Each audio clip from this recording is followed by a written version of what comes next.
बिस्मिल्लाहिर्रहमानिर्रहीम। अस्सलामु अलैकुम वरहमतुल्लाहि वबरकातुहू। कैसे हैं आप लोग? उम्मीद करती हूँ खैरियत से होंगे। आज का हमारा टॉपिक है फासिक कौन है, फासिक की क्या अलामात हैं। सूरतुल बकरा आयत नंबर 28 में अल्लाह ताला ने इरशाद फरमाया कि अल्लज़ीन यनकुज़ून अहदल्लाहि मिन बअदि मीसाकिही व यक़तऊन मा अमरल्लाहु बिही अन युसला व युफ़सिदून फ़िल अर्ज़ि उलाइका हुमुल खासिरून। इसके अलावा 27 आयत में इसका ज़िक्र किया गया इल्लल फासिकीन। तो फासिक यानी फिस्क का लुग़वी माना क्या होता है? बाहर निकल जाना, अपनी लिमिट को क्रॉस कर लेना, बाहर निकल जाना। अरबी में चूहे को फासिक कहते हैं क्योंकि जब उसने ख़राबी करनी होती है वो भी अपनी बेल से बाहर निकल आता है। तो फिस्क क्या है? गुनाह करके अल्लाह की अताअत से निकल जाना। तो आयत नंबर 27 में यानी सूरतुल बकरा आयत नंबर 27 में अल्लाह ताला ने फासिक की अलामात बताई। सबसे पहली अलामत जो यहाँ पर बयान की गई है वो क्या है? यनकुज़ून अहदल्लाहि, अल्लाह का अहद तोड़ते हैं। अब इसमें मुख्तलिफ़ अहद आ जाते हैं, मुख्तलिफ़ वादे आ जाते हैं, चाहे वो अल्लाह का अपने बंदों के दरमियान हो या इंसानों का इंसानों के दरमियान हो, ठीक है, बंदे का बंदे के दरमियान या बंदे का अल्लाह के साथ हो। तो इसमें ये सारे अहद आ जाते हैं। तो सबसे पहले जो अहद का ज़िक्र है वो है अहद अलस, जो इंसान ने अल्लाह ताला से किया था कि जब अल्लाह ने हमें अपने बापों की पुश्त से निकाला तो हमसे अहद लिया, तो उस वक़्त हम चींटियों की शक्ल में थे। तो इसका ज़िक्र सूरत अल-आराफ आयत नंबर 172 में आता है, ठीक है। यानी अहद अलस में अल्लाह ने पूछा कि अलस्तु बिरब्बिकुम, कि मैं तुम्हारा रब नहीं हूँ? तो हमने कहा हाँ, आप ही हमारे रब हैं, और दुनिया में आकर उसको भूल गए। तो इस तरह अल्लाह की अताअत का अहद, यानी हमने कहा ला इलाहा इल्लल्लाह, ला इलाहा इल्लल्लाह, अल्लाह के सिवा कोई माबूद नहीं। तो फिर हम उनको छोड़कर औरों की तरफ चल पड़े। नबी पर ईमान लाने का अहद, ठीक है। बाकी वो अहद जो इंसान का इंसान के साथ होता है, तो इसकी मुख्तलिफ़ शक्लें हैं, कुछ लीगल शक्ल में होते हैं, ठीक है। तो हमारे दीन में क्या है? अहद तोड़ने की ममानत है, मना किया गया है। अहद तोड़ना किसकी सिफ़त बताई गई है? फासिक की, मुनाफिक की। तो नबी करीम सल्लल्लाहु अलैहि वसल्लम ने इरशाद फरमाया कि उस शख्स का ईमान नहीं जिसमें इंसानियत का पास नहीं, और उस शख्स का दीन नहीं जो अहद की पाबंदी नहीं करता, कि उस शख्स का दीन नहीं जो अहद की पाबंदी नहीं करता। और मुनाफिक के बारे में आया कि यानी उसकी 3 खसलतों में से एक खसलत क्या है, ठीक है। ख्वाह वो नमाज़ पढ़ता हो, रोज़ा रखता हो, मुसलमान हो, लेकिन क़यामत के दिन मुनाफिकीन में से ही उठाया जाएगा, जो बात करे, झूठ बोले, वादा करे, यानी वादा खिलाफ़ी करे। तो ये मुनाफिक की भी निशानी है। तो जब कोई अहद शिकनी करता है तो उसके अंदर नफाक का बीज पड़ जाता है। तो ये चीज़ क़यामत के दिन इंसानों के लिए बड़ी शर्मिंदगी का बाइस होगी, क्योंकि धोखा देने वाला, वादा तोड़ने वाला, क़यामत के दिन उसका एक ख़ास झंडा होगा जिससे वो पहचाना जाएगा कि ये धोखेबाज इंसान है।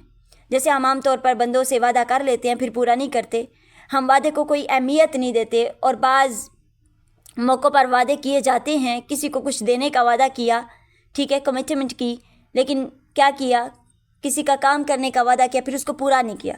तो दूसरा काम क्या है? यानी ये फासिकीन का दूसरी अलामत क्या है? वयक्तून मा अमरल्लाहु बिही अन युसला, कि जिस चीज़ को जोड़ने का हुक्म दिया उसको काटना। अब किस चीज़ को जोड़ने का हुक्म दिया गया? इसमें बहुत सारी चीज़ें आ जाती हैं। सबसे पहले हमें किसके साथ जुड़ना चाहिए? अल्लाह ताला के साथ, कुरान के साथ, नबी के साथ अपना ताल्लुक़ जोड़ना चाहिए। फिर हकूक़ुल इबाद के साथ, यानी इंसानों, रिश्तेदारों वग़ैरह के साथ सिला रहमी करना। अब सिला रहमी क्या होती है? नस्ब में जितने भी रिश्ते हैं, नस्ब में जितने भी रिश्ते हैं, माँ की तरफ से हों या बाप की तरफ से, सबसे जोड़ के रखना। नबी करीम सल्लल्लाहु अलैहि वसल्लम ने इरशाद फरमाया कि रिश्तों को जोड़ो ख़ास सलाम के ज़रिए, ख्वाह रिश्ते कहाँ तक भी हों, यानी चौथे बाप तक भी हों, ठीक है। जैसे मोहम्मद बिन अब्दुल्ला बिन अब्दुल मतलब बिन हाशिम तक जितनी भी औलाद होगी उन सब तक का सिला रहमी होगी। तो बताइए, क्या हम इस पर पूरा उतर रहे हैं? हमें अपने रिश्तेदारों के पास नहीं जा सकते, नहीं मिल सकते, एटलीस्ट सलाम दुआ तो रखें, खैर खबर रखो। यहाँ तो छोटी छोटी बातों पे ज़िंदगी भर नाराज़ रहते हैं। ये किसकी क्वालिटी बताई जा रही है? फासिक की ना, जो रिश्ते नहीं जोड़ते। अगर हम इंसान इस फ़िक्र में लग जाए ना कि मैंने रिश्तों को जोड़ के रखना है, तो हर ख़ानदान में कोई गरीब ना बचे। तो नबी करीम सल्लल्लाहु अलैहि वसल्लम ने क्या इरशाद फरमाया कि सिला रहमी करो, अगरचे वो पीठ फेरता हो یعنی جو قطع تعلقی بھی کرے، یعنی آپ سے تعلق توڑنا بھی چاہے، تو قرآن میں ایسے لوگوں پر لعنت بھیجی گئی ہے، لیکن آپ نے کیا ارشاد فرمایا کہ اس سے یعنی وہ تم سے پیٹھ بھی پھیرتا ہو پھر بھی اس سے صلہ رحمی کرو. تو ایسے لوگوں کو یعنی جو قطع تعلقی کرتے ہیں ایسے لوگوں کو ملعون کہا گیا ہے. نبی کریم صلی اللہ علیہ وسلم نے فرمایا جس نے جھوٹی قسم کھائی اور قطع رحمی کی وہ مرنے سے پہلے اس کا وبال دیکھے گا.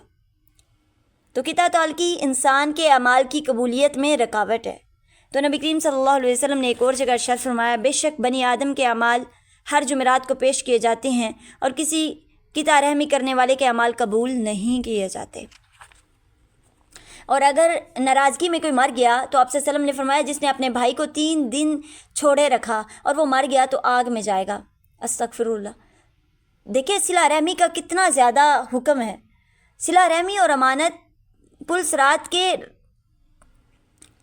یعنی جو صلہ رحمی ہے یہ پل صراط کے دائیں بائیں کھڑے ہوں گے اور پکڑ لیں گے انہیں جنہوں نے اس کو کاٹ دیا تھا. تو صحیح مسلم کی حدیث ہے لا يدخل الجنت قاطع الرحم کہ رحم کو کاٹنے والا، رشتے کو کاٹنے والا جنت میں داخل نہیں ہوگا.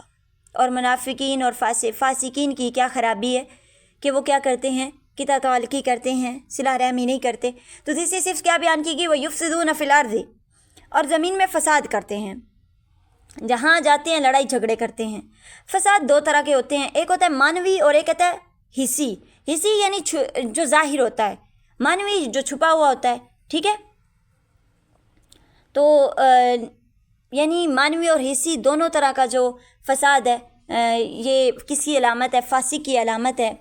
ٹھیک ہے، تو اس میں یہ سارے آ جاتے ہیں جیسے چغلی، غیبت، کسی کا حق مارنا، ٹھیک ہے، جانوروں پر ظلم کرنا، ناپ تول میں کمی، قطع رحمی، یہ سب فساد میں آتے ہیں. تو اللہ فساد کرنے والوں کو پسند نہیں کرتا.